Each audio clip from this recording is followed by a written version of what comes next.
Bonjour à tous, merci de nous rester fidèles. Tout de suite le sommaire de votre journal.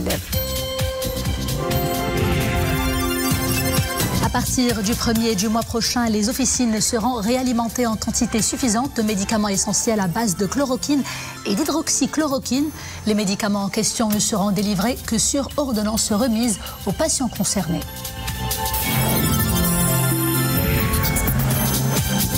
Une femme d'origine malienne accouche à Casablanca de 9 bébés nés par césarienne et prématurément. Les bébés et leur maman se portent bien. Un événement très rare, immortalisé par notre équipe.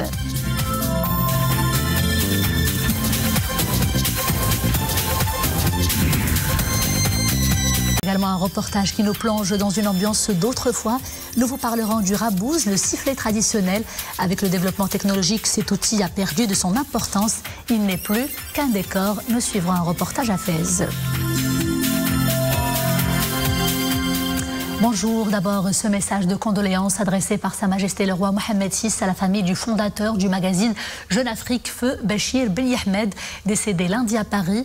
En cette douloureuse occasion, le souverain exprime aux membres de la famille du défunt, à l'ensemble de ses amis et à sa famille médiatique sa sincère compassion suite à la disparition de ce journaliste de renom, journaliste connu pour son grand professionnalisme et qui a consacré la majeure partie de ses articles et ses chroniques aux questions africaines, tout en défendant de manière déterminée les valeurs de démocratie, de liberté et d'ouverture. Je vous disais en titre, à partir du 1er du mois prochain, nos pharmacies seront réapprovisionnées en quantité suffisante de médicaments essentiels à base de chloroquine et d'hydroxychloroquine. Ces médicaments seront délivrés en revanche que sur ordonnance remise aux patients concernés. Les précisions tout de suite en compagnie de Nisril Hamdaoui et Wissam Mghri. Le Plaquenil, un médicament à base d'hydroxychloroquine qui est vital pour cette dame. Depuis sa réquisition par l'État lors de l'apparition du Covid-19 au Maroc pour traiter les personnes atteintes du virus, cette patiente s'en approvisionne de la délégation provinciale de la santé. La nouvelle du retour de ce médicament en pharmacie à partir du mois prochain la soulage. Je suis atteinte de la maladie du lupus. Je prends quotidiennement le Plaquenil. Je m'en approvisionne de la délégation chaque 25 jours. J'ai su que ce médicament sera bientôt disponible en pharmacie. C'est une bonne chose. Fini pour nous la galère. Depuis le début de l'épidémie au Maroc, il n'y a pas eu d'interruption d'approvisionnement en ce médicament. Un traitement qui est vital, notamment pour les malades souffrant de maladies inflammatoires chroniques. Le réapprovisionnement des pharmacies en quantité suffisante de médicaments fabriqués à base de chloroquine sera assorti d'une obligation de suivi et d'un contrôle rigoureux du stock national. Depuis l'apparition de l'épidémie au Maroc, ce médicament n'était disponible que dans les hôpitaux publics et les cliniques privées, afin de pouvoir traiter au mieux les malades atteints du Covid-19. Ce médicament sera bientôt réintroduit au niveau des pharmacies. Il ne peut être délivré sans ordonnance. Cette décision vise à garantir la poursuite du traitement des malades atteints de rhumatisme ou de maladies auto-immunes. Les utilisateurs de ce médicament sont appelés à respecter les procédures sanitaires et à suivre les conseils du médecin traitant et du pharmacien.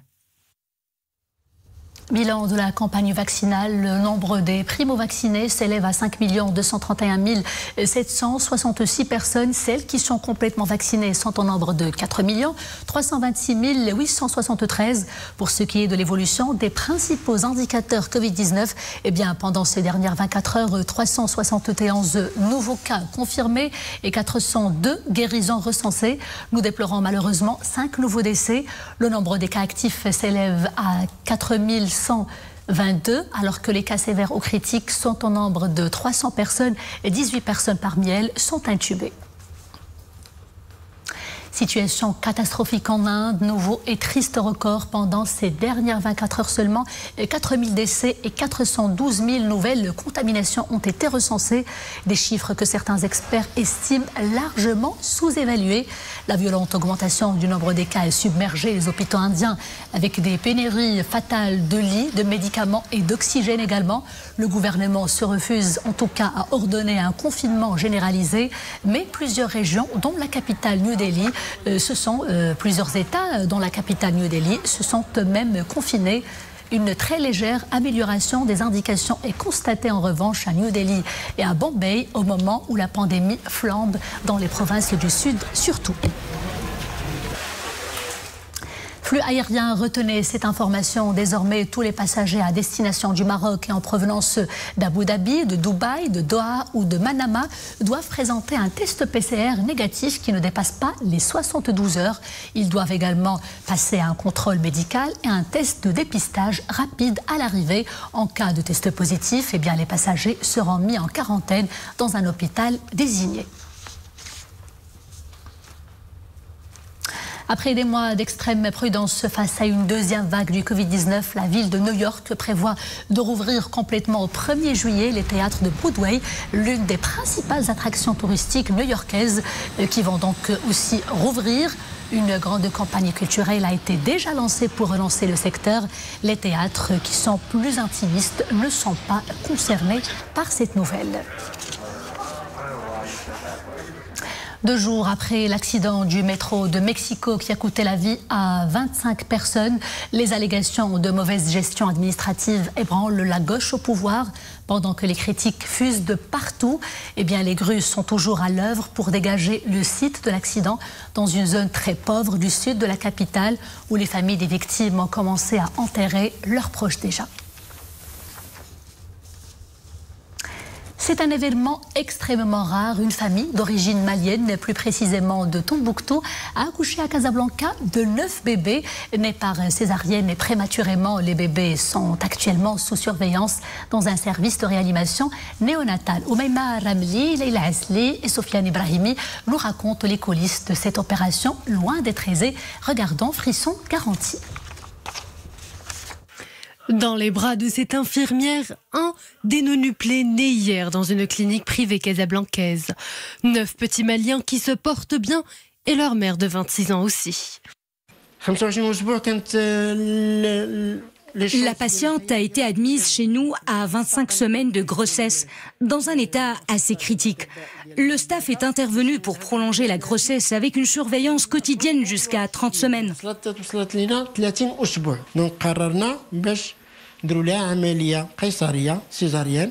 C'est une grossesse spontanée, mais فيها لا تلقيح لا والو سبحان الله. Donc, nous n'avions vu que 7 jumeaux comme nos confrères maliens. Mais à la fin de l'accouchement, au moment de l'extraction du placenta, j'ai aperçu 2 autres bébés. Attendez, je vais voir. Le placenta, et je trouve le 8e. Après, je trouve le 9e. Un événement assez rare. Les 5 filles et 4 garçons nés par césarienne sont toujours 48 heures après leur naissance sous surveillance dans le service de réanimation néonatale. Les nouveau-nés prématurés pèsent entre 500 et 1100 grammes. 5 d'entre eux sont sous intubation, tandis que 4 autres sont sous oxygène. Mais leur état est stable. L'oxygène.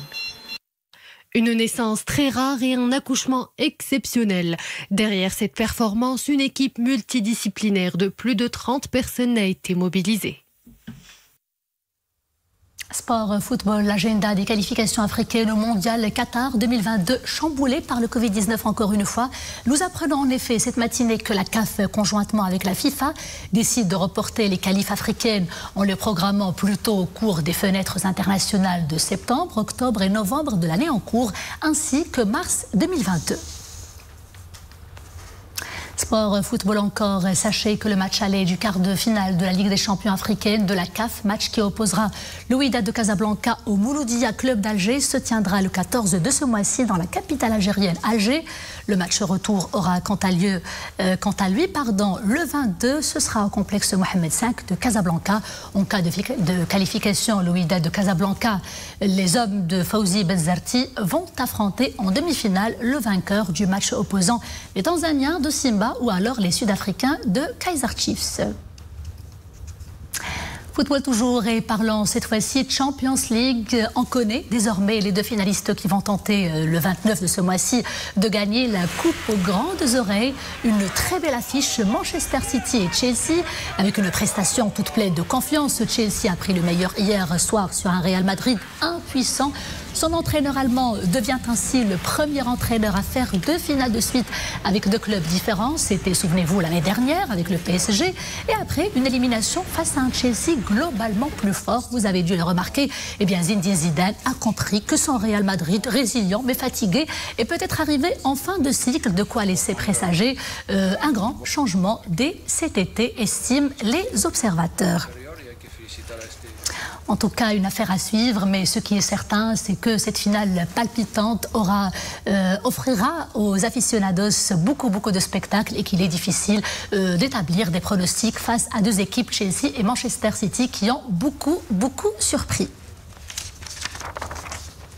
Retour à l'actualité nationale. Rabouz comprenait le sifflet traditionnel, un ustensile jadis très utilisé.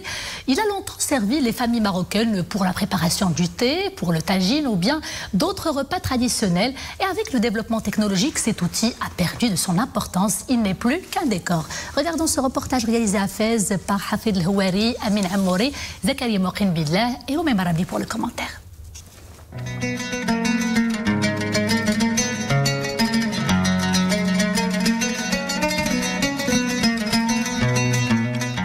Utilisé pour attiser et raviver les flammes dans un brasero, un barbecue ou une cheminée, le rabouz ou soufflet traditionnel était jadis incontournable dans les préparations culinaires. Aujourd'hui, l'ustensile garde son souffle grâce au Ma'allem Abdelali El-Ouazani. En fait, il existe 2 types de rabouz. Le rabouz du sultan et le rabouz de décoration. Le premier type était très demandé dans les campagnes.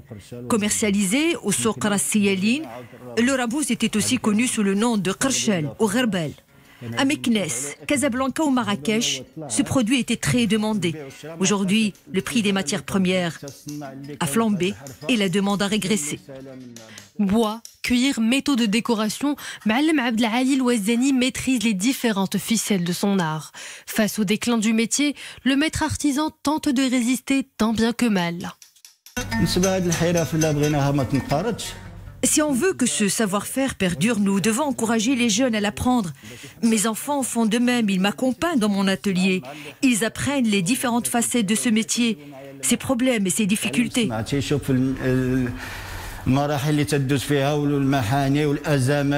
S'il n'est aujourd'hui qu'un accessoire de décoration, le rabouz ou soufflet traditionnel retrouve une seconde vie à l'occasion de Aïd al-Adha, où cet ustensile devient plus sollicité.